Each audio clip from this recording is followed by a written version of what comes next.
Welcome to the Functional Nurse Podcast, where we explore how nurses are transforming healthcare through functional medicine and nurse-led innovation. I'm your host, Brigitte Sager, founder of the Institute for Functional Nursing. Here, we're reclaiming our role as healers and leaders, one root cause conversation at a time. Hello, nurses, and welcome to this episode of the Functional Nurse Podcast. I'm really excited today that I am having my friend, Ashley Braaten, on, who is a registered nurse that I have known for 12 years, 13 maybe. And so she has completed the Functional Medicine for Nurses course, and I thought she would be a great nurse for us to talk about a perspective for our multiple topics that we talk about a lot in functional medicine. So thank you, Ashley, for being with us today. Thanks for having me, Brigitte. Absolutely. I wanted to tell them a little bit about your background. Ashley is originally from California and graduated from Sonoma State University in 2011. And she came to the hospital where I was working, and we worked on that unit together for several years. She had worked on a progressive care unit for the majority of her career. And around the time that she had her second daughter, has spent more time at home and luckily been able to do that. And in the last few years has come to have more awareness around functional medicine, decided to take the functional medicine course. And you are currently doing some per diem work in the hospital setting again, but have spent some time helping at a primary care clinic while you're mostly staying home with the girls. And so I'm really excited to talk about all that because I feel like you now have like the outpatient perspective, inpatient perspective, the perspective we had when we worked together, and now going back after learning functional medicine, going back into the hospital setting. So I'm really excited about our conversation today. Yeah. Okay, so the first thing that I wanted to ask you about is kind of what brought you to nursing and then ultimately to functional medicine. Ooh, so what brought me to nursing? Actually, I feel like just by nature, I've always been a person who wants to help.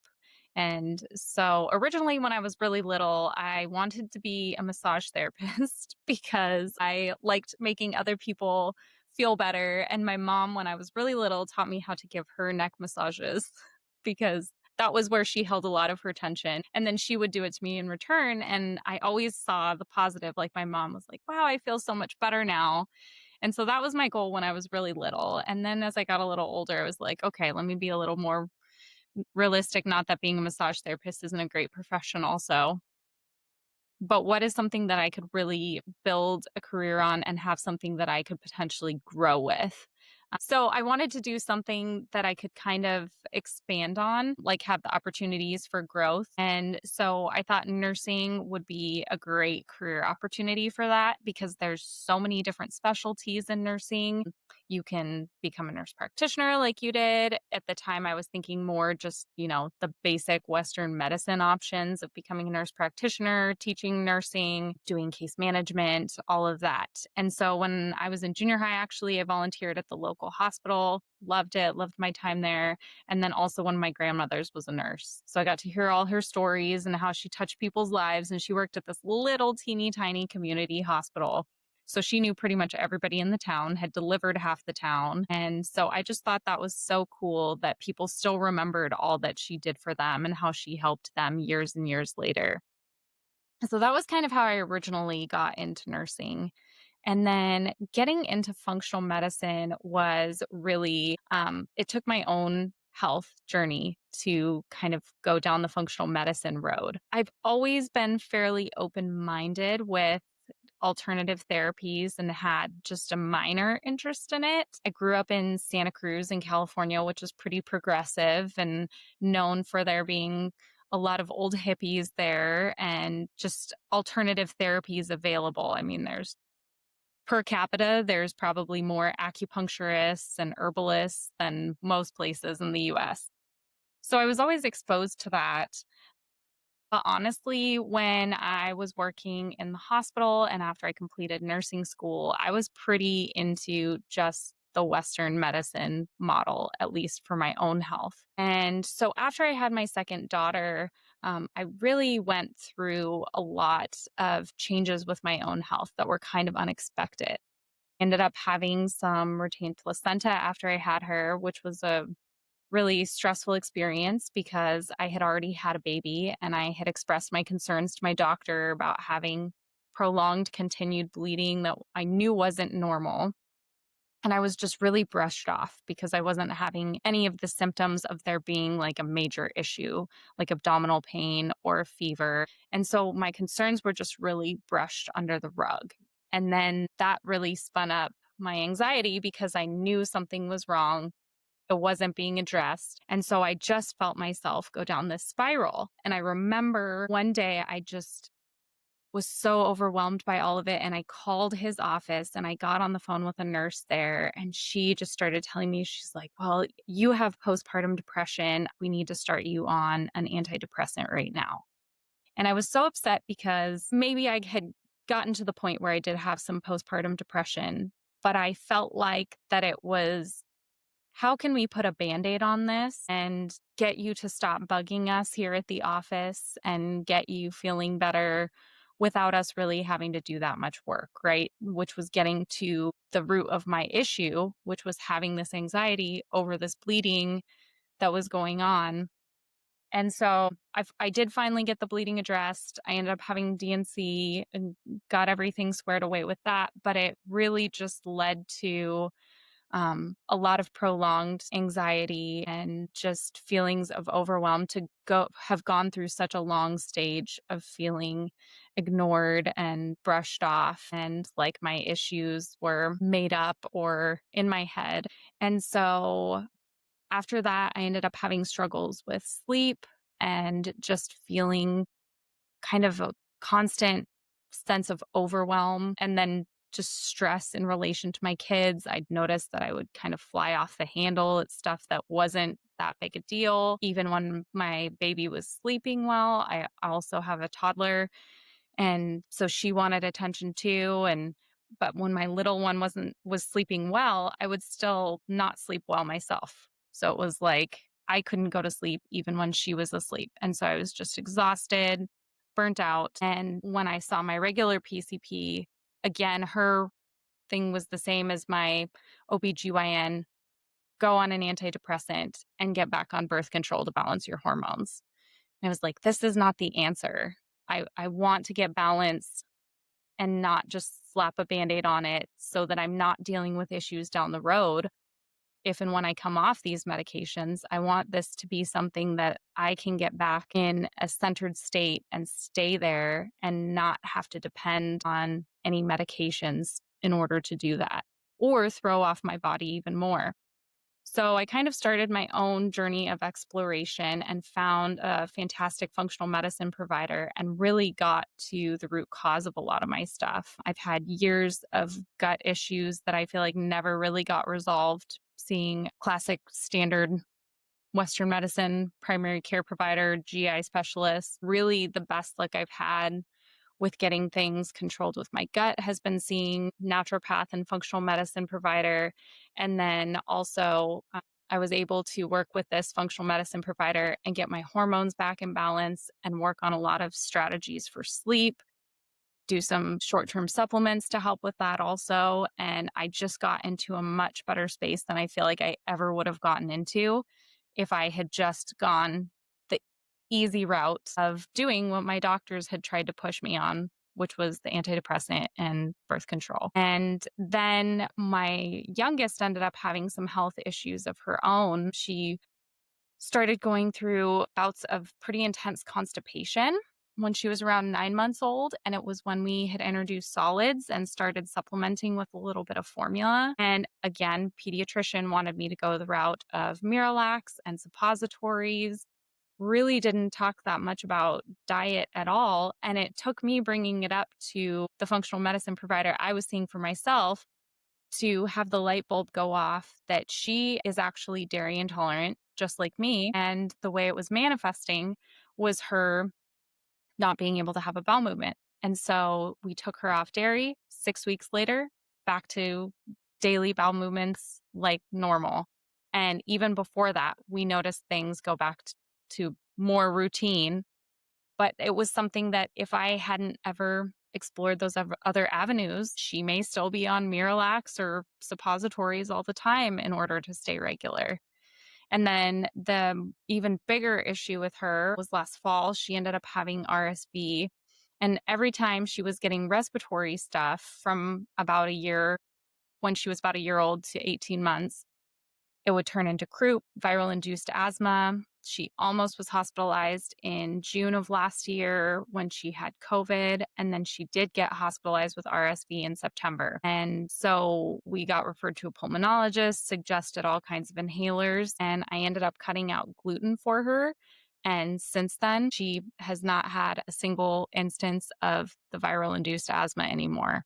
And again, that's been more working from the functional medicine perspective of finding root cause, looking at inflammation going on in her body.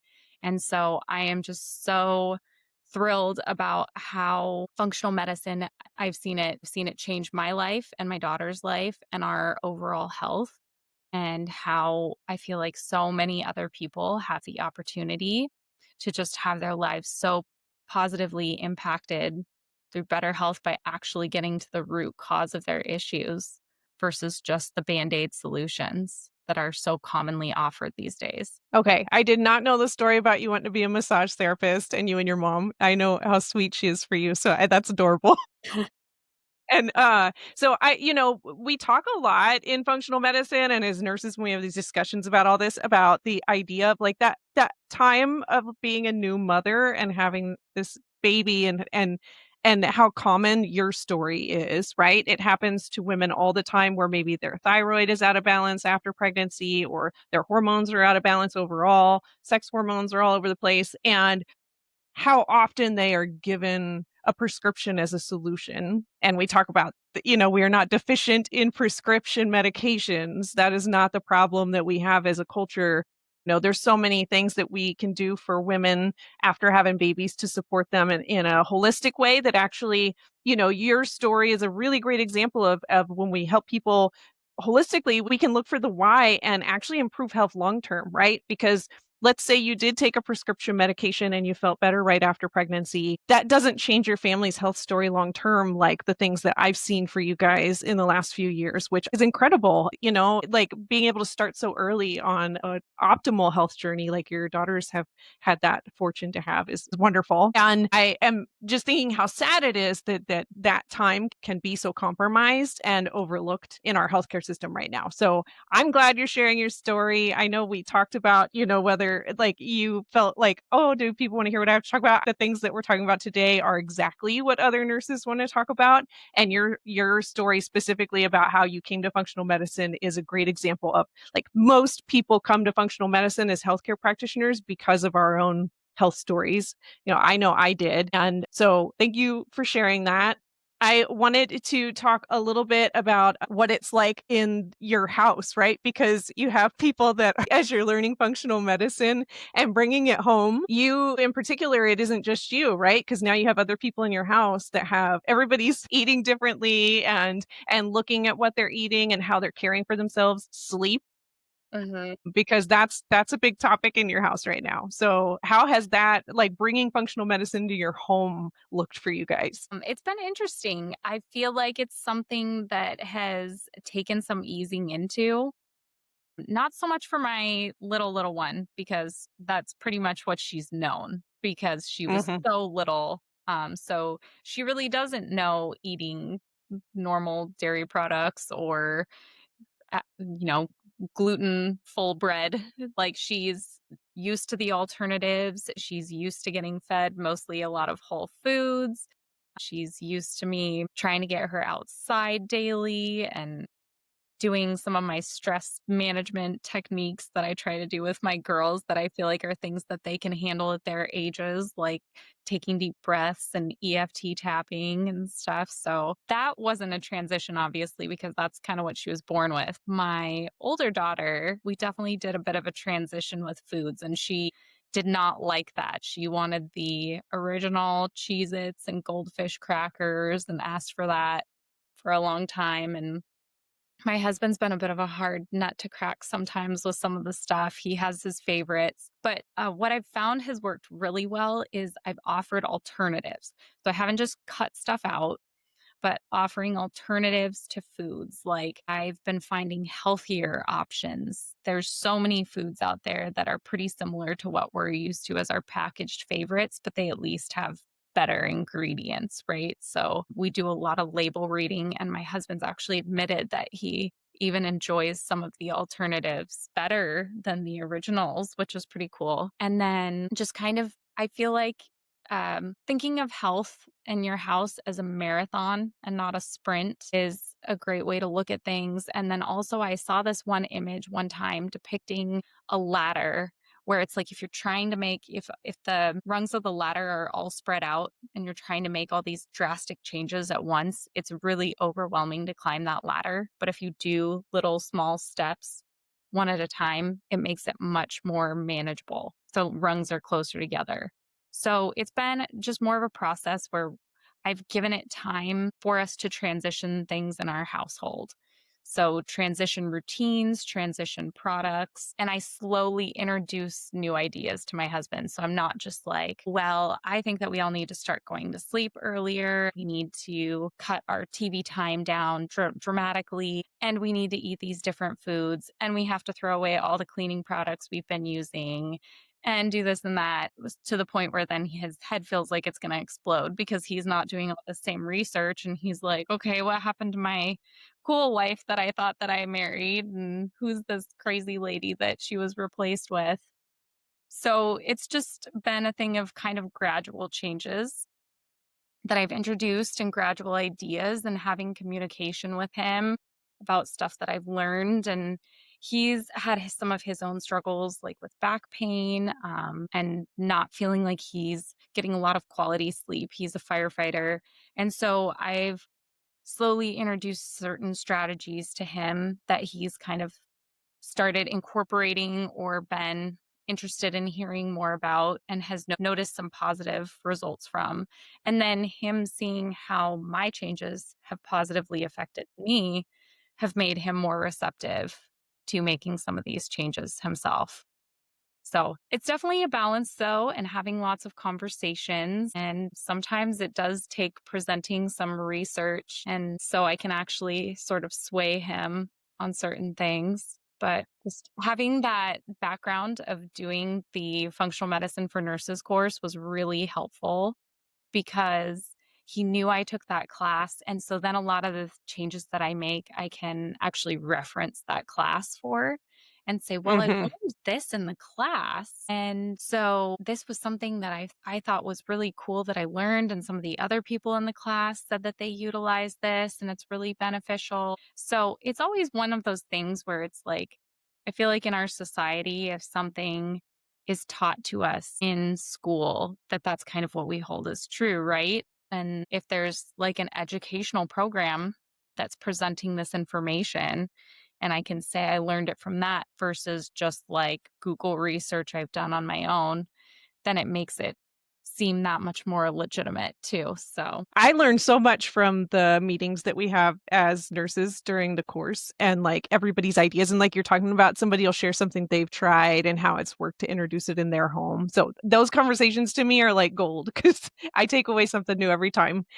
For me, same as you, the evidence of us healing, was really motivating for my family members, and when I first started learning functional medicine, I was, like, bringing home way too much information every day, right? Like, you're talking about, like, the overwhelm, and what I have found works is exactly what you're talking about. It's gradually introducing new ideas, and even when we talk about toxins and detox in the course, and we talk about don't go trying to throw away everything in your house, but replace things as they, need to be replaced naturally. The food thing for me is the same as you, where, like, we try to eat Whole Foods, and I have 2 teenage boys, and so the gradually replacing a lot of the processed things that they love, buying alternatives that are healthier and just talking about it and having it lay around. Sometimes it's the only option left for a quick snack to carry off into their rooms and do what they hang out with their friends on the video, and so they'll grab that because it's the only thing and they're like, "Oh, this isn't so bad."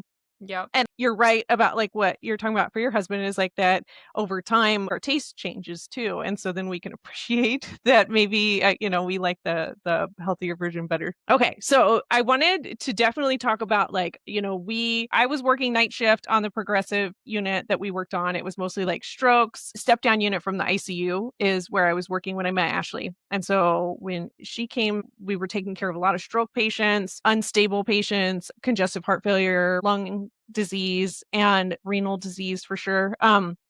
And I've said a lot in previous episodes about, my experience and what brought me to functional medicine, including seeing that. And I haven't worked in a hospital setting while learning functional medicine, and you were learning it kind of at that time where you were mostly home with the girls, and now you're back in the hospital. So, for us back then, we were like you were talking about, like, evidence-based, everything was a protocol, and we like all I feel like our team on night shift on that unit was like my favorite group of folks I ever worked with. It was a sharp bunch of people, and we were all a resource for each other to do best practice for our patients. And then you step away from that and learn functional medicine and look at everything differently. And I can only imagine the conversations that either of us would have now in that same setting. I am really curious how you're feeling about going back to the hospital and now having this new perspective for health and wellness and how that's changed your practice. And now a quick word about our sponsor, the Institute for Functional Nursing. IFN is the leading education and community platform for nurses bringing functional medicine into their practice. IFN offers everything from short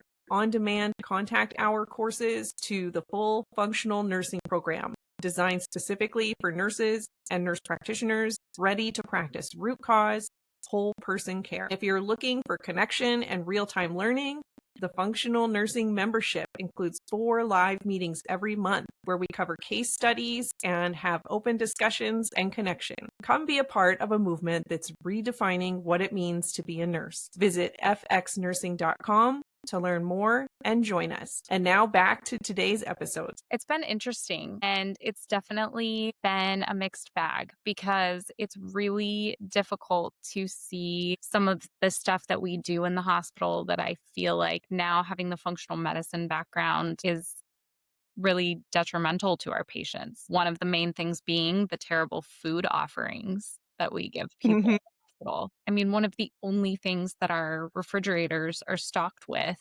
is soda. I mean, it's just ridiculous. And so I really have just a hard time with certain things that we're doing, like not giving nutrient dense meals to the patients and having offerings that would nourish their body or are more whole foods, and that we don't really have any conversations with patients in the hospital, or at least the providers don't, like nothing. There's no emphasis on covering diet at all as part of a wellness plan, usually, aside from eliminate salts and don't eat as much fats or sugars, depending on the diagnosis, if they're new diabetes or new heart failure, or they just had a heart attack or something. So it's been difficult to kind of deal with things like that and know that I don't have that much control over what's happening in the hospital. But I've really appreciated that I feel like my new insight has given me the opportunity to provide patients with such better quality education than I ever was able to before. I actually feel way more empowered as a nurse, that I feel like beyond just making someone feel better in the moment at the bedside, which was kind of the old main benefit of being a nurse for me, is I feel like I actually can provide them with education that maybe they wouldn't get from anybody else. Not a different nurse, not the provider, not their provider outside the hospital, even necessarily. And so I've had some really, really great opportunities to sit and talk with some patients and provide education that I feel like has been super beneficial to them. So, from that standpoint, it's been really great and encouraging, but you have to sort of gauge how ready people are to listen to you. That's been something that I feel like has been a learning process for me is how to initiate these conversations. And for the most part, I can kind of pick up on the people who I think are going to be receptive to it versus the ones who I feel like aren't interested in hearing it. But the other day, I was talking to this one woman and she was having her family bring in some outside food for her. She was actually ordering Indian food. And we were talking about how she has all these gut issues and she had done all this allergy testing and she was ordering certain foods that according to her allergy testing weren't good choices for her or that she'd had reactions to in the past even though her allergy testing had shown it was okay. She probably still has a sensitivity to it because she was talking about how for example, she had actually eaten a bunch of gluten in one meal not that long ago and ended up in the ER with horrific abdominal pain. Wow. Yet she's ordering naan and like garlic was one of the things she tested as allergic to, and she's ordering like garlic naan in there. And so I was like, well, and she was the type of person who really liked joking around. And so I was like, okay, well, I have some ideas that I could share with you. I was like, how crunchy are you open to me getting with you? And immediately she shut me down and she goes, not at all. When my kids were little, they had all these issues, all these food allergies. We cut out practically everything under the sun to where we were eating rice and broccoli and meat. And my kids still have all these issues. And one's schizophrenic and one has like all this sensory stuff and just kind of went off. And I went, okay, like, that's fine. Well, we just won't have these conversations because she was the type of person who already had her mind made up about certain things and that she had tried certain options and that they didn't work for her. And so she wasn't open to that again. So I just kind of continued on doing what I could for her with respecting her boundaries and what she was open to hearing. But other people have been really receptive, which has been really great. My favorite experience that I had so far, actually, since I've been back, was on my unit. We had a gentleman who they originally thought was coming in with a stroke, and they did a full workup on him. He was only in his late 30s and it turned out that all his testing was showing towards MS, a diagnosis of MS. And he was an active guy. Had been playing sports when his symptoms had started and was married. And I know he and his wife had been hoping to have kids. And so he was pretty devastated by this news. And I mean, it's pretty life changing to get a diagnosis, especially in your 30s of MS. And so, unfortunately, his provider that he had had is one that really doesn't take a lot of time at the bedside, really only gives the basic options of, standard medications and routine follow up. And there was no in depth research into what could have triggered this or what else could he do to minimize symptoms or disease progression. And so I got to sit down and have a conversation with him and his wife and talk about Dr. Terry Walls and all of her amazing MS research and diet and tell them how she's a provider who has MS herself and how she's totally changed her life and arrested a lot of her symptoms so that she can bike to work. And so I shared about a couple other providers and just nutrition to look into. And I told him, I said, don't not do the follow-up that the provider has suggested with you. Absolutely do that, but know that you have other options and you can look into other avenues and you can feel empowered to take charge of your health and that you can still have the opportunity to live a full quality life. And he and his wife were just so appreciative and thanked me multiple times. And he was so excited to go home with that information. So it just felt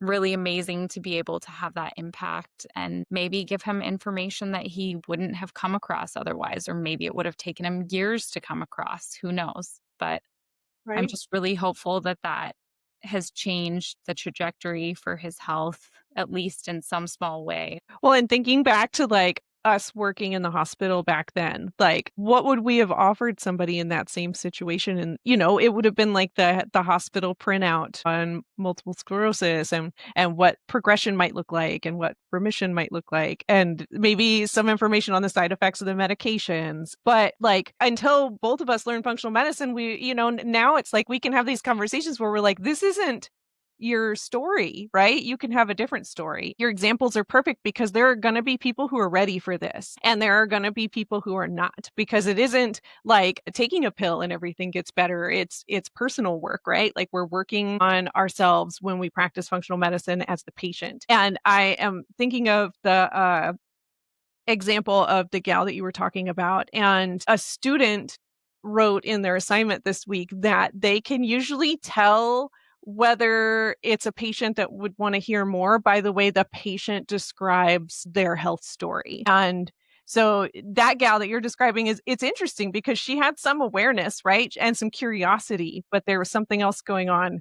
And that's one of the examples I like to use when we talk about, like, why nurse coaching and functional medicine are so great together, because then we can say, what's really going on here, right? Like, why does she not want to just, like, peel back the layers a little bit and look underneath? So, really good examples. And in the interim, after you had your second daughter, to going back recently to the hospital, you were helping out some in a primary care clinic. And so, what are you thinking, like, after seeing, because you're the same as me, where you were, like, inpatient from the beginning of your career until recently, and then you were seeing primary care, and something quite different than us, trying to, like, be really downstream in the hospital setting to being able to go upstream in a clinic setting. So I would love to hear your thoughts on that. Since I just got back into the hospital and I do have my 2 little ones, it's the balance of Mhm. only starting one thing new again at a time.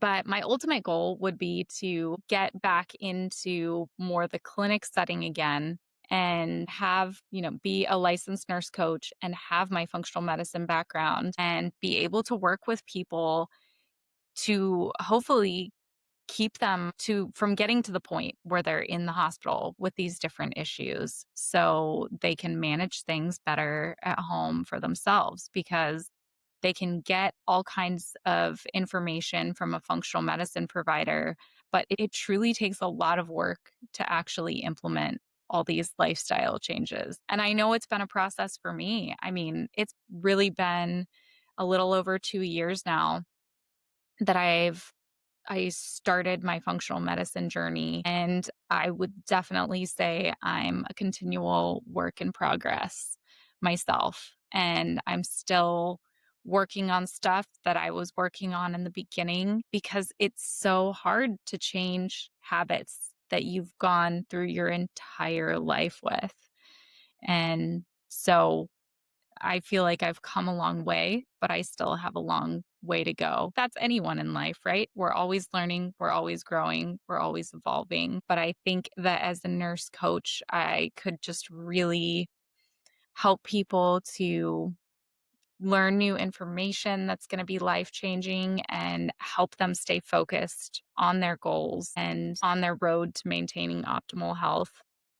Having my own journey of it and my own ambition that I will be really able to empathize with people well and let them know that I'm not perfect and I have my struggles, and anyone who tries to make people think otherwise or that they're perfect or they have it all together is really doing disservice to people, because you can know everything that's right for you, but sometimes the more fun or easy or better option is what you know isn't for the best. But that's what you go for. It's all about balance, right? Trying to live like at least a 80-20 lifestyle or something, because you've got to be able to live too. And not everyone is open to all the functional medicine stuff yet. I feel like a lot of people are having their eyes open to things and realizing with just these couple years that we had from the pandemic that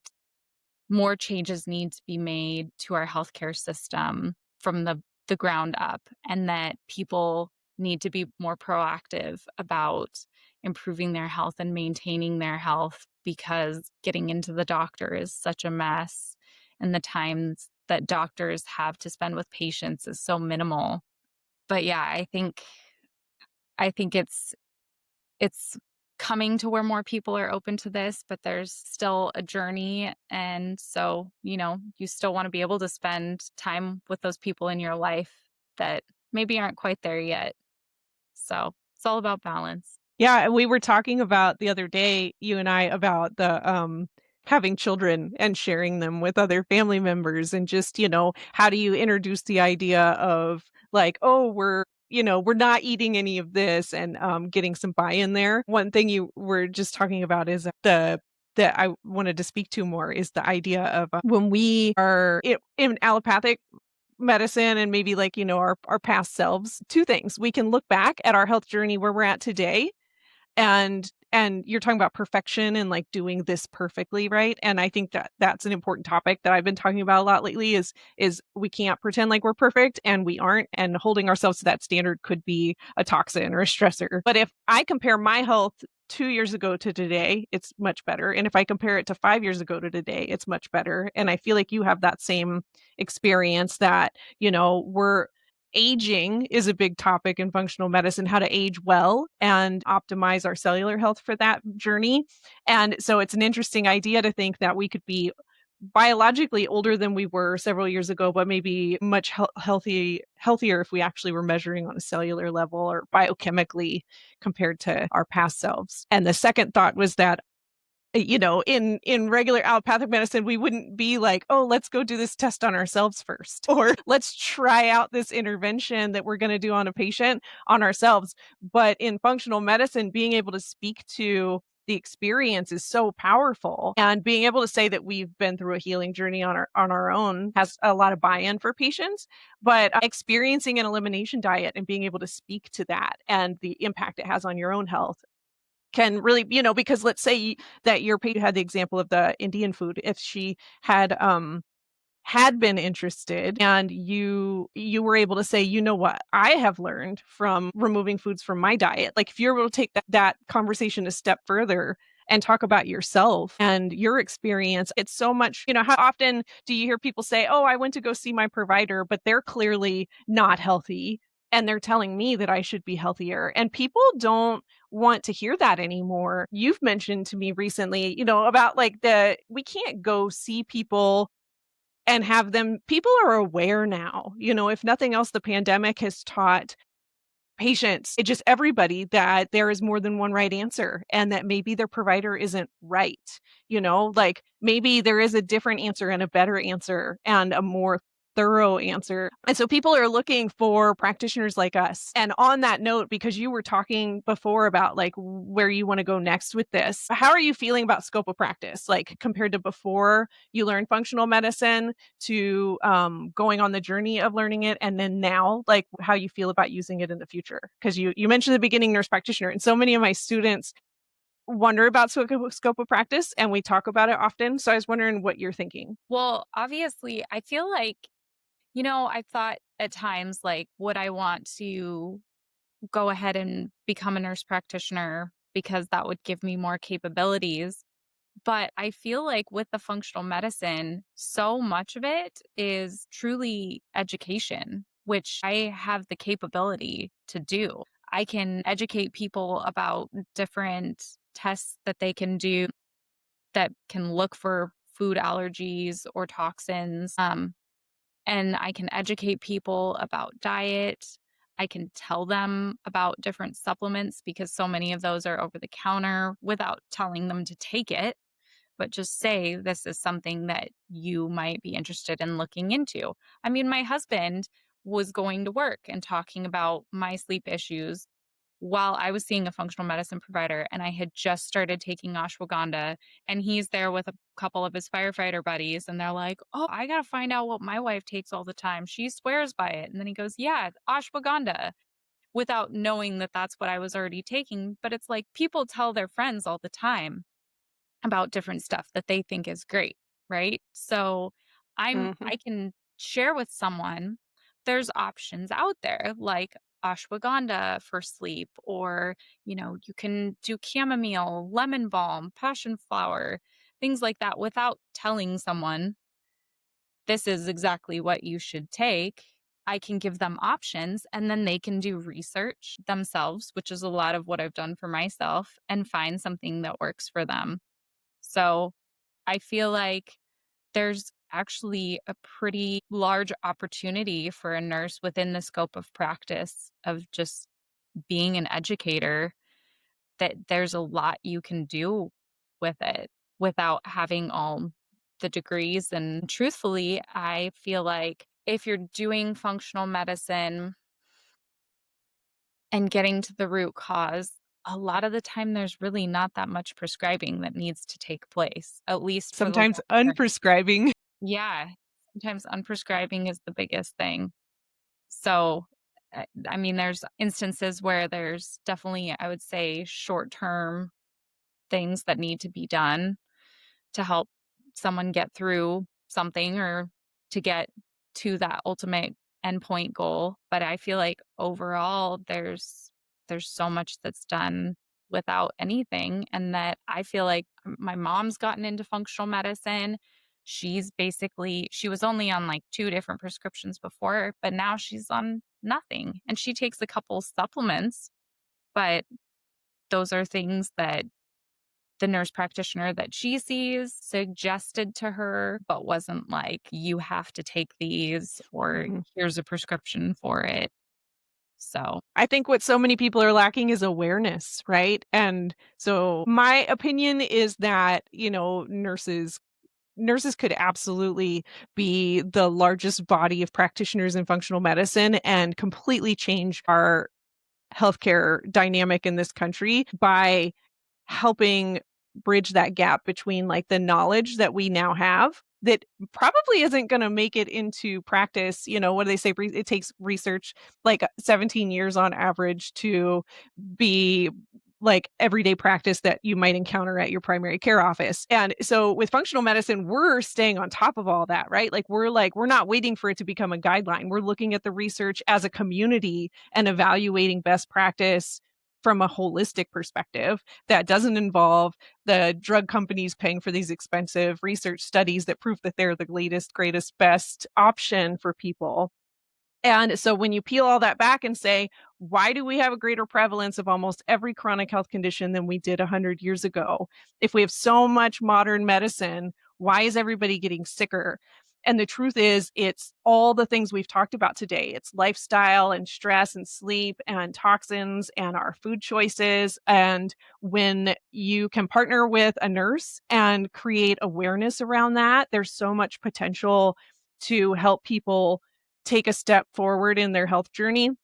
That often does, I said unprescribing, but, I often will start a new intervention with a client and just say, "Hey, I know your cardiologist has you on a couple blood pressure medications. Let me tell you today what low blood pressure looks like so that you know when to follow up or reach out to one of us for support." And so it is completely in the scope of a registered nurse to provide some education on lifestyle that might improve blood pressure and then say, "Hey, here's what low blood pressure looks like. I am in no way prescribing or unprescribing anything, but I want you to be aware of what it might look like for you to feel better and not need those medications anymore, and when to follow up with your cardiologist and talk about that." And I've seen that happen so many times where people come to me on prescription medications, or my students are helping somebody that's on prescription medications, and they don't need them anymore because they truly heal their bodies, and it's just amazing. yeah. Yep. Ashley, thank you so much. This was a really great conversation. And I think that everything we talked about today is on the minds of so many nurses that I know. So I really appreciate you agreeing to be interviewed today and sharing your story. My pleasure. Thanks for having me. Yeah, we should look forward to having a follow up episode after you've done some nurse coaching training and you're ready to start your own business and talk about what that looks like. Sounds great. Well, take care. And until next time, everybody, be well. Thank you for tuning in to the Functional Nurse Podcast. If today's episode resonated with you, be sure to subscribe and leave a review. It helps other nurses find this movement. To learn more about our programs and join the community at IFN, visit fxnursing.com. Together, we're not just rethinking healthcare, we are rebuilding it from the inside out.